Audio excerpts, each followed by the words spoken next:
Bismillah ar-Rahman ar-Rahim, alhamdulillah, wa salatu wa salamu ala Sayyidina Rasulillah wa ala alihi wa sahbihi wa man wala. Welcome everyone to this new kind of long form course in which we will go through the principles of Sufism, Qawa'id al-Tasawwuf by Sidi Ahmad Zarruq radiallahu anhu, who is in our silsila. He died in the year 899 of the Hijrah. And Sidi Ahmed Zarruq is a consequential figure in Islamic history for multiple reasons. He was a Maliki faqih, and he has a commentary on the Risala, which is a major book in the Maliki madhab, and he has his own opinions in the Maliki madhab, etc. And he's also very prolific in the writings of tasawwuf. So this is just one, like a drop in the bucket compared to all of the writings that he has. And alhamdulillah, there's renewed effort now to bring out a lot of his work that was either in manuscript form into critical editions or works that were previously published in kind of better editions. We're also fortunate that this book is translated. I have not sort of delved into the translation extensively, so I can't tell you if it's a great translation or inshallah it will hold up. We'll do the best that we can. But this is meant to be kind of a long format where we'll do a little bit each week, and we'll finish when we finish. I mean, it might take us a year, it might take us 2 years, but the point is to do a little bit at a time. And the reason this book is important is that one of the things that our tariq is unique in, and there are other turuq that are like that, but specifically our tariq, one of the things that kind of distinguishes it is that it's a very scholarly heavy tariqah, and therefore the people that talk about tasawwuf are always going to talk about it from the scholarly point of view, how it relates to the other Islamic sciences. And this book just does that. It's a very good example of that. It almost sounds like you're in a university lecture, or something like that. So it might not be the easiest read at times. Sometimes it can be a little complicated. You have to kind of know some of the other Islamic sciences. I'll point that stuff out.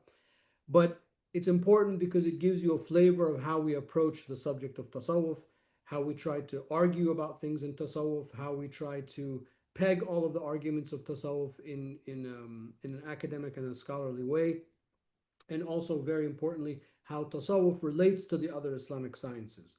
So tasawwuf is not something that is separate from, different than, other than Islam or the others. It is the heart of all of the Islamic sciences, as he'll kind of make clear. As I mentioned in my earlier messages, we'll go for about 20 or 30 minutes. I'll stop the recording. I'll stay on for a little bit if there are any questions. And then when the recordings are done, inshallah, within hopefully 24 hours, I'll upload them to the channel. Okay, so without further ado, and I sent everybody the link. It's to this PDF of this book. You can get it from our website, theshadhili.com. And actually, I have it on my iPad, and I'm reading the translation just like you are. Okay, Bismillah ar-Rahman ar-Rahim. قال المصنف رحمه الله ونفعنا بعلومه في الدارين آمين. So Sidi Ahmad Zarruq radiallahu anhu, he says, may Allah Ta'ala bless him and may we benefit from his knowledge in this world and in the next. Praise the purpose of Sufism. This is his short introduction. Praise be to God as befits the greatness of his glory and majesty. May the blessings and grace of God be bestowed upon our Master Muhammad ﷺ and his family. Now then, the purpose of this abridged text, it's not very abridged, it's quite long, but anyway, he calls it this abridged text, and its sections is to introduce the principles and foundations of Sufism in a manner that integrates the sacred law with the truth and links the principles of religion and jurisprudence with the path. So in that sentence, he mentions the major Islamic sciences. He mentions fiqh, he mentions usul al-fiqh, and he mentions usul al-din. Usul al-din is theology, usul al-fiqh is jurisprudence, and fiqh is law or positive law, that which is derived from jurisprudence. Those are the main Islamic sciences, and he's going to show us how tasawwuf then therefore relates to that. In simplifying the meaning of what I wish to convey and in realizing my intent, I place my trust in God. He is sufficient unto us, and how excellent a guardian is He. Furthermore, I say.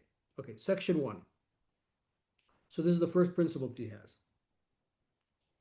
The discussion of something is a deductive procedure permitting us to express the thing's essence and its benefit through the use of acquired or innate intellectual perception. This is very much logic. This is how, in the study of mantiq, Islamic logic, this is how we discuss how to arrive at the definition of something, to understand the essence of something, which is very, very important, because if you can't define something, that means it's not kind of clear in your head to start out with. And if you can't define it, then therefore you can't include and exclude things that are related or unrelated to it. He continues, the intellectual perception, a tasawwur, what we think about in the mind, the intellectual perception is needed to refer to the thing so as to single out what it really is through refutation and acceptance, or establishment of its origin and detailed elaboration. So we want to define tasawwuf so we can include in tasawwuf all of the things that follow that definition, and then we can exclude from tasawwuf all of the things that don't follow in that definition. So in Arabic we say al-jama' al-mana. So we bring together, when we define something properly, every little thing that's related to that thing we can bring in under the definition. And therefore, if it's not in that definition, under that umbrella, then it's excluded, then it's not tasawwuf. And that's very important, because there are a lot of things that people will say are part of tasawwuf that are not. For example, today, in the modern age, a lot of people talk about meditation, mindfulness. I have that small book, In Search of Mindfulness, where I talk a little bit about that. People talk about different meditation practices.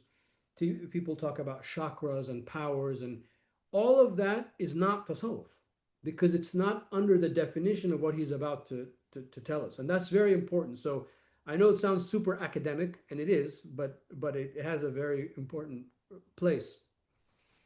Okay, continuing. That must be set forth in advance before going into a subject, since the introduction provides information on it, creates an incentive to pursue it, and delineates its content, so understand.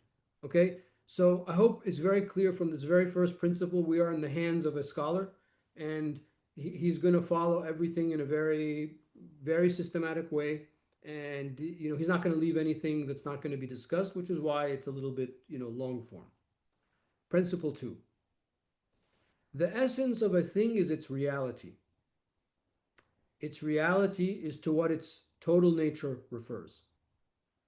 The determination of that can be through a definition, which is the most comprehensive way, or through an illustration, which is the clearest, or through an explanation, which is the most complete exposition and the quickest to understand. This is very much taken from the language of Islamic logic. This al-rasm, al-had, al-rasm, al-sharh, these are just terms that come straight from Islamic logic. And again, he is showing you therefore the systematic way of how do you ascertain the essence of something. He wants to get to what is the essence of tasawwuf, because if you understand the essence of tasawwuf and then you can name it or illustrate it or explain it, khalas, then you know the definition of tasawwuf and you know what's in it and what's not in it. Nearly 2,000 meanings have been used to define, illustrate, and explain Sufism. Right? So now we have a problem, because there's 2,000. He's saying there are over 2,000 definitions. The source of all of these definitions, thank God he's going to save us. We don't have to memorize 2,000 definitions. The source of all of these definitions is, this is what you need to know, turning to God Most High with a sincere heart. Turning to God Most High with a sincere heart. That's what tasawwuf is about. It's about how, in a genuine way, all of us can turn to Allah subhanahu wa ta'ala in an honest and a honest way.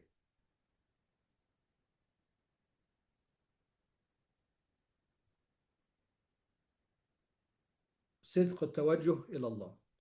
So again, he takes all of this complicated background and the history of tasawwuf, because by the time he lived in the 9th Islamic century, there has been 4, 5, 6, 7. I mean, there's been over 5 centuries of writing of tasawwuf. 4 to 5 centuries of writing. It's a lot. So it's half a millennia of writing. So by the time Zarruq radiallahu anhu was alive and doing what he's doing, a lot has been written about tasawwuf. So he's saying you'll find in the books in the past, and this is true, when you look at all of these books of tasawwuf, you'll find all sorts of different definitions. And as he will say in the next principle, we'll do the next principle as well. They're all valid, but they're like a different aspect based on people's experiences. That's what he'll say. I don't want to kind of foreshadow too much. But he said at the end of the day, if you distill all of the definitions, it's sidq tawajjuh ilallah. It's sincerely turning to Allah subhanahu wa ta'ala. That's what tasawwuf is about. And that therefore helps us understand what's in and what's out of tasawwuf. So the stuff that I just mentioned before, meditation, mindfulness, all that, I'm not saying it's all bad. There's a lot of benefit because a lot of people are anxious and have anxiety and a lot of people can't concentrate. So I'm not saying, don't misunderstand me. I'm not saying those things are bad. But what I am saying is that's not tasawwuf. Tasawwuf is how you as a person turn to Allah subhanahu wa ta'ala sincerely and have a relationship with Allah subhanahu wa ta'ala. And then the last sentence of principle 2, in reality, they are only different aspects of the same thing, but God knows best. So all of these other definitions, he's saying they're just different aspects of this, but this is the heart of the definition of tasawwuf. Okay, principle 3. Differences of opinion with regard to a single reality prove the incomprehensibility of its total nature. So when people are not able to, or people differ about tasawwuf, for example, because that's what we're talking about, what that really means, what Zarruq is telling us, it just means that people don't understand it. Because if you understood it, then you would be able to come to an agreement at least to what the definition is. If the varying opinions refer back to a single point of origin that embraces all of the ideas expressed about this reality, then the explanation concerning the origin would correspond to how it was understood, which is what I just said. If we all agreed, understood it, we would all go back to the same definition. The sum of the statements is dependent on the differentiated aspects of the origin. Each one's perspective is in keeping with how he got at that origin, whether through knowledge, through action, through a spiritual state, through intuition, and the like. So the reason we have different understandings or different definitions of tasawwuf is that there are different paths. There's a path of knowledge, there's the path of action, there's the path of intuition. I mean, there are some people, it's very rare, but there are some people that are just Mubarak, subhanAllah, they got the whole package. They don't need like a tariq and a sheikh, and they're good to go. I mean, very rare, maybe once in a lifetime type of person. Now that person, if you ask them what tasawwuf is, their definition is going to be very different than what we're trying to teach one another, because we need the structure and we need the organization, so on and so forth. From that come the varying opinions on Sufism. Thus, the traditionalist, it's not a, I don't like that word, he's a historian, Abu Nu'aym radiallahu anhu, in his Hilyatul Awliya, it's a very famous book, who has tarajim, he has biographies of all of these Mubarak people. So Abu Nu'aym radiallahu anhu, when describing the characteristics of most of the people mentioned in his Hilya, quotes a definition of Sufism from each one of them that is consistent with that person's spiritual state. So he says, it is said that Sufism is such a waqila. When we use the words in Islamic intellectual history, waqila, typically it means there is a weak opinion that says such and such. So I don't say the definition of tasawwuf is such and such. I say, qila, it is said the definition is this, or it is said that the definition is that, emphasizing that there's a difference of opinion. So Zarruq, and this is a very clever, deduction, he said when you read the Hilyatul Awliya, which is a tremendous book of biographies of saintly people, he will say, note what he's trying to tell you, let me use my words, notice that when he talks about each person's definition of Sufism, he doesn't give you a definitive definition of Sufism, but rather he says, they say it is said such and such, it is said such and such. Why? Because everyone is defining based on their experience with the spiritual path. So let me continue the principle here. I feel that whosoever has a measure of sincerity in turning towards God has a measure of Sufism. and that the Sufism of everyone is the sincerity of his turning towards God. So understand this. Again, we come back to the singular definition, which the definition of tasawwuf is sincerely turning to Allah subhanahu wa ta'ala. Okay, principle 5.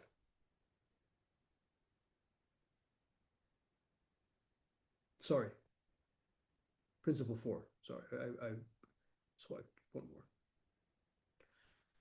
The sincerity of turning towards God is conditioned by its being pleasing to God Most High, or by that which pleases Him. So we can't say that we're going to worship Allah subhanahu wa ta'ala in some weird way that has not been sanctioned by the Sunnah or the Quran or the Sharia. In other words, we can only go to Allah the way He wants us to go to Him. وَلَا يَرْضَ لِعِبَادِهِ الْكُفْرِ. He'll quote this verse. Allah Ta'ala does not like for us disbelief. So we can't, we can't just go any way that we want. That which is conditioned is invalid without its condition. And then he quotes the verse, He approves not unthankfulness from His servants. وَلَا يَرْضَ لِعِبَادِهِ الْكُفْرِ. That's not a very good translation. What I said is better. So faith is a condition that must be fulfilled. And then he makes another quote from the Quran. If you are thankful, He will approve it in you. وَإِن تَشْكُرُوا يَرْضَهُ لَكُمْ. And he says, afwan, I'm trying to look at the Arabic and the English at the same time. If you are thankful, He will approve it in you. So submission is a condition that must be fulfilled. So this next paragraph, he'll summarize what he's trying to say. Thus, there is no Sufism without jurisprudence, without fiqh, because divine exoteric rules can be known only through jurisprudence. Nor is there any jurisprudence without Sufism, for action cannot be carried out without sincerity and turning towards God. Nor can jurisprudence and Sufism be without faith, since neither of the two is valid without it. So you have to believe first, then you have to do the proper conduct, then you have to do the acts, the praxis of Islam. You have to pray and fast and zakah, etc. And then you have to do that sincerely. So all three are necessary because they are attached to one another in principle as souls are attached to bodies. Souls have no existence without bodies, just as bodies have no life without souls. So understand this. Again, not every spiritual practice that's out there, that's called spiritual practice, is a spiritual practice that will lead you to Allah subhanahu wa ta'ala. Because, as Zarruq is saying, one of the principles for us is that it has to be based on correct action. Because that was what the Prophet ﷺ came to teach us. And you can't do that action and have sincerity in your approach and your path to Allah Ta'ala unless you believe it to start out with. You have to have that belief. You have to believe in La ilaha illallah Muhammadur Rasulullah. In Tasawwuf, I don't have a circle with me, but usually we use the example of a circle and we say that the circumference of the circle is the Sharia, the center of the circle is the Haqiqah, the reality, and all of the radii are the different paths. So all of the paths have to stem from the Sharia. Along these lines, Zarruq continues, along these lines is the saying of Imam Malik radiallahu anhu. And this is a very famous saying. It's, almost everybody in the space of Tasawwuf knows this saying. He who follows the path of Sufism while neglecting jurisprudence is a heretic. And he who learns jurisprudence while neglecting the path commits transgression. But he who combines both has attained realization of the truth. I maintain that the first is a heretic because his belief is the doctrine of predestination, which leads to the negation of divine wisdom and general rules. Because the person who is going to take the spiritual path without doing the acts of the Sharia, what they are saying is, everything is predestined, I don't have to do anything, and that's not our belief, that's not a correct belief. The second meaning the person who does fiqh, who learns the outward sciences but does not learn tasawwuf. The second commits transgression because his deeds lack any turning towards God through the divine wisdom and general rules, a turning that veils him from disobeying God. And because his deeds also lack sincerity, which is a condition in acting for God's sake.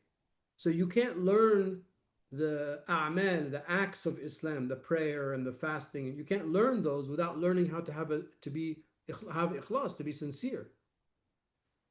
And then the third attains, whoever does both of the third attains to the realization of the truth in that very same act of holding on to the truth. So know this.